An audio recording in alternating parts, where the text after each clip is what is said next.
ठाणे महानगरपालिकेच्या सार्वत्रिक निवडणूक 2025 साठी आरक्षण सोडतीची प्रक्रिया संपन्न झाली आहे। ठाणे महानगरपालिका आयुक्त सौरभ राव यांच्या नेतृत्वाखाली गडकरी रंगायतांमध्ये हा कार्यक्रम पार पडला। एकूण 33 प्रभागांसाठी ही आरक्षण सोडतीची प्रक्रिया घेण्यात आली। 33 प्रभागांमधील एकूण 131 जागांपैकी 66 जागा महिलांसाठी आरक्षित ठेवण्यात आल्या आहेत। अनुसूचित जाती प्रवर्गातील 9 जागांपैकी 5 जागा महिलांसाठी राखीव आहेत। अनुसूचित जमाती प्रवर्गातील 3 जागांत 2 महिला प्रवर्गासाठी राखीव तर 1 ओपन ठेवण्यात आली आहे।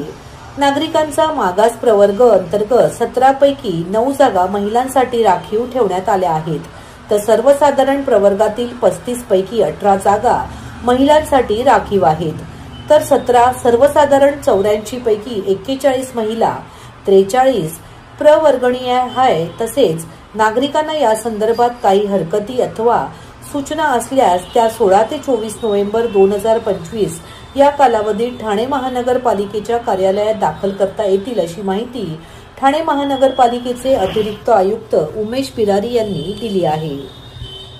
आरक्षण सोडत आज आपण सर्व लोकांची साक्षीमध्ये तसेच आपले जे संभाव्य जनप्रतिनिधी आहेत, जे एस्पिरंट्स आहेत, नागरिकांचा एक बृहत समूह इथे होता, त्यांच्या उपस्थितीमध्ये अत्यंत शास्त्रोक्त पद्धतीने विघ्नरहित पद्धतीने पार पाडण्यात आली आहे। माननीय निवडणूक आयोगाने या सोडतीची जे आदर्श कार्यपद्धती आपल्याला निश्चित करून दिलेली आहे त्याचं तंतोतंत पालन करून ही प्रक्रिया आपण इथे संपुष्टात आणली आहे। आपल्याला कल्पना आहेतच की ठाणे महानगरपालिकाचा जे एकंदरीत कार्यक्षेत्र आहे त्यामध्ये 131 प्रभाग आहेत आणि या 131 प्रभागांपैकी विविध नागरिकांचे जे विविध समूह आहेत, समुदाय आहेत, त्यांच्यासाठी आरक्षण कशा पद्धतीने ठेवायचा याच्या अनुषंगाने आजचा हा पूर्ण कार्यक्रम होता। यामध्ये अनुसूचित जातीसाठी जे एकूण जागा आहे त्या 9 आरक्षित आपल्याला झाली आहे आणि त्याचा मूल आधार जे अनुसूचित जातीची लोकसंख्या आहे। अनुसूचित जमातीसाठी 3 प्रभाग, नागरिकांचा मागास वर्ग प्रवर्ग जे आहे त्याच्यासाठी 35 प्रभाग आणि सर्वसाधारण एकूण 84। आता यामध्ये परत अनुसूचित जातीचे जे एकूण राखीव आपले 9 प्रभाग आहेत त्यापैकी 5 प्रभाग महिलांसाठी राखीव झालेले आहेत। अनुसूचित जमातीचे 3 पैकी 2 प्रभाग महिलांसाठी राखीव झालेले आहेत। नागरिकांचा जे ओबीसी प्रवर्ग आहे त्याचे 35 पैकी 18 प्रभाग महिलांसाठी राखीव झालेले आहेत आणि सर्वसाधारण जे 84 आहेत त्यापैकी 41 प्रभाग महिलांसाठी आरक्षित झालेले आहेत।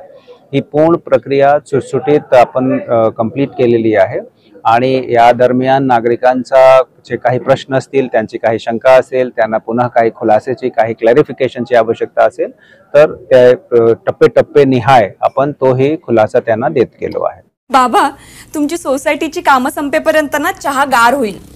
हो, हे श्रुती, हे बघ, हे टीजीएसपीचं सोसायटी ऍप आहे। एका क्लिकवर सोसायटीचं बिल, नोटीस, मीटिंग्स सगळं व्यवस्थित मॅनेज होतं। म्हणजे सोसायटीची सगळी कामं आता smartly. TGSB society app, smart सोसायटीसाठी स्मार्ट सोल्युशन।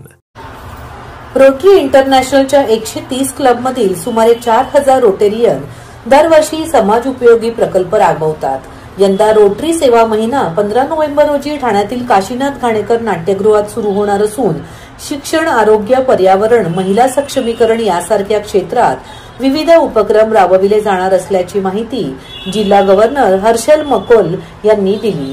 ठाण्यातील 36 क्लब या उपक्रमात सहभागी होऊन हेरिटेज प्रकल्पावर भर देतील।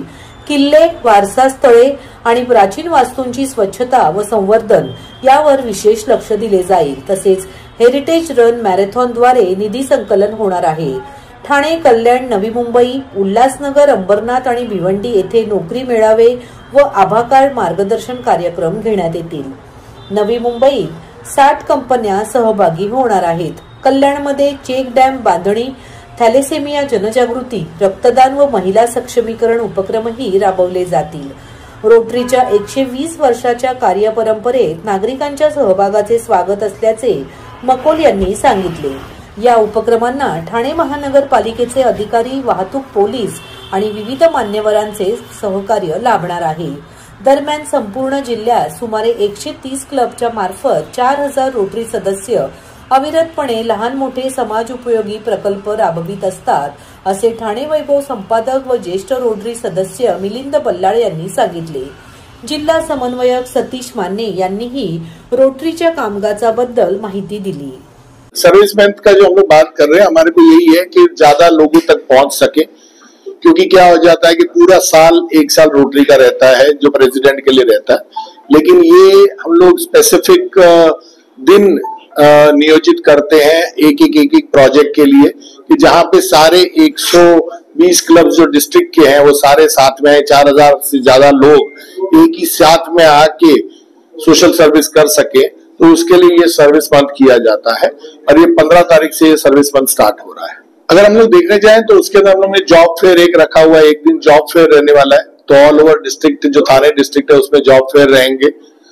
आभा कार्ड के ऊपर काम हो रहा है, क्योंकि कई लोग हैं जिन लोगों को आभा कार्ड का पता है लेकिन कैसे आगे करवाना, उसको रजिस्ट्रेशन कैसे करना वो उनको पता नहीं है, तो उसके लिए हम लोग उनको सपोर्ट करेंगे। गवर्नमेंट मशीनरी साथ में हमारे को सपोर्ट कर रही है, क्योंकि हर कमिश्नर से हमारी बात हो चुकी है और उन्होंने अपनी डेडिकेटेड टीम लगाई है ये चीज के लिए।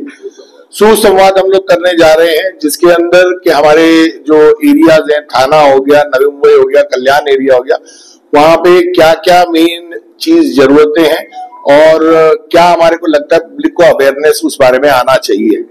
और सबसे मेन चीज जो हम लोग कर रहे हैं कि अगर हमारे कोई भी हम लोग आज अब्रॉड जाते हैं बाहर घूमने के लिए, तो सबसे पहले हम लोग वहां के उनकी हेरिटेज देखते हैं।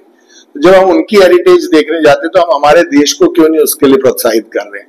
तो हमने यही सोचा कि अगर हमारे बच्चे लोगों को अगर कुछ कल्चर देना है और कुछ सिखाना है, तो पहले हमारी हेरिटेज को हमारे को संभालना होगा और उसके ऊपर काम करना होगा। तो प्रोजेक्ट हेरिटेज के ऊपर हम लोग ने वर्किंग स्टार्ट किया है, जिसके अंदर सारे क्लब्स जो है, जो हमारे थाना डिस्ट्रिक्ट के जितने भी अपने के हेरिटेज साइट्स हैं, उसके ऊपर वर्क करेंगे और ज्यादा करके हम लोग ये ट्राई करेंगे कि जितने भी स्कूल्स के बच्चे उन लोगों को हेरिटेज वॉक करा सके और जो हेरिटेज है उसकी जो डिटेल्स है वो बच्चों तक पहुंचा सके, कि उनको ये पता लगे कि ये हेरिटेज कौन कौन सी चीजों के लिए अपने क्या पहले जाना जाता था, जो कि आज अगर हम लोग देख रहे हैं तो आज हर दूसरे आदमी से आप पूछोगे तो कितने लोगों को पता नहीं है। तो ये एक हमारी एक कोशिश है। तो ये टोटल जो अपने क्या अगर हम देखने जाए तो ये 5 प्रोजेक्ट्स के अंदर डिवाइड है और इस तरह से हम लोग पूरे महीने के अंदर उस पर वर्क करेंगे। रोटरी तर्फे 120 क्लब्स ह्या आपल्या ठाणे जिल्ह्यात आहेत आणि 4500 रोटेरियन्स वेगवेगळे सामाजिक उपक्रम करत असतात। आपण जी आता ही पत्रकार परिषद घेतली ती रोटरी सेवा महिना, म्हणजे या महिनाभरात सर्व 120 क्लब्सना रोटरी गव्हर्नर आमचे हर्ष मकोल जे आहेत त्यांनी कार्यक्रम दिलेला आहे आणि त्या कार्यक्रमाच्या अंतर्गत 5 प्रमुख एरियांमध्ये आम्ही काम करणार आहोत। एक आहे हेरिटेज, दुसरा आहे थॅलेसेमिया, दुसरं आहे जॉब फेअर, चौथं सिटीचे प्रॉब्लेम्स आभा कार्ड आणि सुसंवाद म्हणून एक आपण ठेवलेला आहे, की जेणेकरून आपण आपले जे दैनंदिन समस्या आहेत त्या संदर्भातली चर्चा, त्याच्याबद्दलची कारण मीमांसा, उहापोह, सरकारी अधिकारी येणार आहेत, ट्रॅफिकचे उपायुक्त येणार आहेत, महापालिकेचे वरिष्ठ अधिकारी येणार आहेत आणि अशा पद्धतीने सर्वसामान्य लोकांच्या ज्या समस्या आहेत त्या संदर्भात सुद्धा आपण रोटरी आणि एक सुसंवाद जनतेशी करणार आहोत। तर अशा पद्धतीने जास्तीत जास्त लोकांपर्यंत रोटरीचं काम घेऊन जाणं, कारण की रोटरी गेले अनेक वर्ष काम करते, म्हणजे इंटरनॅशनली तर 120 वर्ष झाले आम्हाला, परंतु ठाणे जिल्ह्यामध्ये दरवर्षी साधारणपणे 60 ते 70 कोटी रुपयाचे सामाजिक उपक्रम केले जातात। खास करून ग्रामीण भागांमध्ये फार मोठ्या प्रमाणात काम चालू आहे रोटरीचं, शहरांमध्ये सुद्धा चालू आहे। तर ते सर्व काम जे आहे ते शोकेस करण्यासाठी हा रोटरी मंथ आम्ही करत असतो, की रोटरी बद्दलची माहिती कोणाला जर काही पाहिजे असेल, त्यांनाही मेंबर व्हायचं असेल तर ते त्या एरियातल्या रोटरी क्लब्सना संपर्क साधून ते मेंबरही होऊ शकतात। नागरिकांना आवाहन करण्यात येत आहे की सध्या डासांमार्फत पसरणाऱ्या डेंग्यू या आजाराचा प्रसार रोखण्यासाठी प्रत्येकाने पुढील प्रमाणे कार्यवाही करावी। डेंग्यू आजार एडिस इजिप्ती हा डास चावल्याने होतो। या डासांची पैदास साचलेल्या किंवा साचवलेल्या स्वच्छ पाण्यामध्ये होते। 8 दिवसांपेक्षा जास्त दिवस पाणी उघडे व साचून राहिल्यास त्यात डास अंडी घालतात। अंड्यांच्या अळ्या तयार होऊन पुढे डास तयार होतात। यासाठी आपल्या घरातील पाणी साठे, उदाहरणार्थ बॅरल्स, पिंपे, टाक्या, हौद, रांजणे इत्यादी दर आठवड्याला रिकामे करून घासून पुसून कोरडे करून पुन्हा भरावे। 1 दिवस कोरडा दिवस म्हणून पाळावा। पाणी साठ्यांना घट्ट झाकणे बसवावीत किंवा जुनी साडी, चादर, धोतर यांनी बांधून झाकून ठेवावीत, म्हणजे डास त्यात जाऊन अंडी घालणार नाहीत. घराच्या गच्चीवर, आजूबाजूला, अंगणात कोठेही पाणी साचू देऊ नये. भंगार सामान उघड्यावर टाकू नये. उदाहरणार्थ टायर्स, प्लास्टिक सामान, कुंड्या, टाकाऊ वस्तू इत्यादी.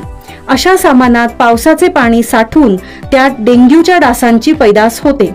घरातील कूलर्स, फ्रीजच्या पाठीमागील ट्रे हे देखील वेळोवेळी कोरडे करावेत. लक्षात ठेवा, नुसत्या फवारणीने डास घनता कमी होत नाही, तर त्यासाठी डास पैदास ठिकाणे नष्ट करणे ही आपल्या सर्वांची जबाबदारी आहे. कोणताही ताप अंगावर न काढता जवळच्या शासकीय रुग्णालयात मोफत औषधोपचार घ्या. अशा प्रकारे नागरिकांनी सहकार्य केल्यास डेंग्यूचा प्रसार रोखणे सहज शक्य आहे. कोकण पदवीधर मतदारसंघाचे आमदार ॲडव्होकेट निरंजन डावखरे यांच्या संकल्पनेतून सुरू झालेल्या स्वर्गीय वसंतरावजी डावखरे स्मृती प्रतिष्ठानतर्फे आयोजित वसंत स्मृती आदर्श शिक्षक पुरस्कार 2025 वितरण सोहळा ठाण्यात संपन्न झाला. या कार्यक्रमात 100 शिक्षकांचा, 25 शिक्षकेतर कर्मचारी व 10 शैक्षणिक संस्थांना त्यांच्या उत्कृष्ट कार्याबद्दल सन्मान करण्यात आला. याप्रसंगी आमदार ॲडव्होकेट निरंजन डावखरे म्हणाले, शिक्षक हे समाजाचे शिल्पकार असून त्यांचा सन्मान म्हणजे समाजाच्या प्रगतीचा गौरव आहे. या कार्यक्रमाला ठाणे शहर आमदार संजय केळकर, माजी खासदार विनय सहस्त्रबुद्धे, शिक्षक आमदार ज्ञानेश्वर म्हात्रे, शिक्षण अधिकारी, शिक्षक, विद्यार्थी आणि प्रतिष्ठित मान्यवरांची उपस्थिती लाभली.